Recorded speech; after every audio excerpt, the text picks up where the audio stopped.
Peut-on remplacer un compresseur R290 par un compresseur R404A pour réparer un réfrigérateur ou un congélateur?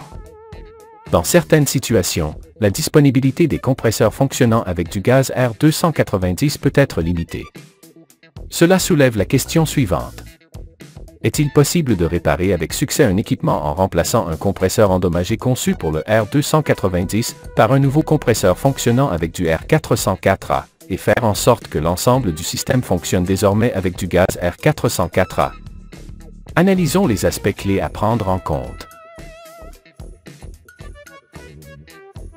1. Capacité de refroidissement par unité de volume. Le R290 a une capacité de refroidissement par unité de volume inférieure à celle du R404A.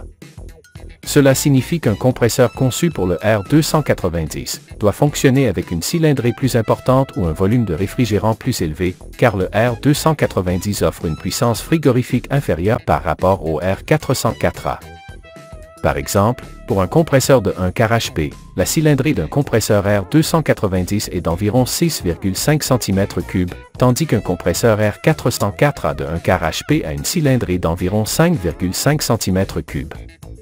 Cela se produit parce que le R404A, ayant une capacité de refroidissement plus élevée, nécessite un débit volumétrique plus faible dans le système pour atteindre la même puissance frigorifique. 2. Densité et capacité de refroidissement volumétrique. Étant donné que la densité et la capacité de refroidissement volumétrique du R290 sont inférieures à celles du R404A, le débit volumétrique requis pour le R290 est plus important. C'est pourquoi les systèmes conçus pour le R290 nécessitent généralement des évaporateurs et des condenseurs de plus grande taille par rapport à ceux des systèmes R404A. 3. Impact du remplacement. Lors du remplacement d'un compresseur R290 par un compresseur R404A, le système pourra fonctionner correctement, car les dimensions de l'évaporateur et du condenseur seront suffisantes pour répondre aux exigences d'échange thermique du nouveau gaz réfrigérant dans le système.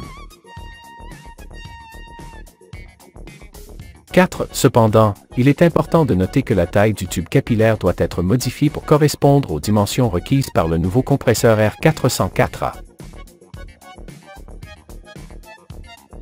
5. Ajustements supplémentaires nécessaires. Chargez le système en fonction de la pression et non du poids, car le R290 est beaucoup plus léger que le gaz réfrigérant R404A. Remplacez le filtre déshydrateur du système. Effectuez un rinçage à l'azote pour éliminer les résidus d'huile de l'ancien compresseur. Réalisez un vide complet à l'aide d'une pompe à vide. Chargez le R404A uniquement en phase liquide. Lors du remplissage, utilisez une pince ampère-métrique pour vérifier la consommation de courant, qui ne doit jamais dépasser la limite recommandée par le fabricant.